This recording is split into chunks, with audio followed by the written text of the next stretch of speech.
Asia cup में cricket कवानीन से बेखबरी अफगान टीम को ले डूबी। कोच ने भी एतराफ कर डाला। अफगानिस्तान के हेड कोच जोनाथन ट्रोट ने कहा है कि उन्हें मालूम नहीं था कि छक्का मारकर 38 ओवर में खेल मुकम्मल कर सकते थे। अफगानिस्तान टीम ने मैच में बेहतरीन कारकर्दगी के बावजूद कामयाबी हासिल न की, जिस पर मैच के बाद प्रेस कॉन्फ्रेंस करते हुए जोनाथन ट्रोट ने कहा कि हमें 37.1 ओवर के अलावा कोई और कैलकुलेशन बताई ही नहीं गई थी।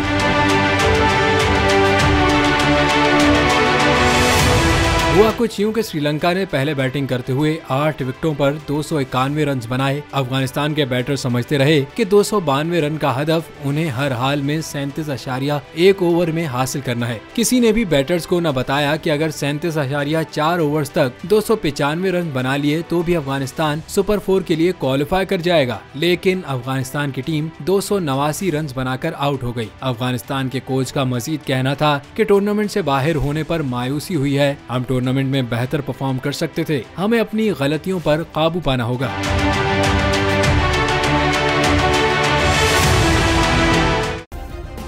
सब्सक्राइब करें और बेल दबाएं ताकि कोई खबर रह न जाए।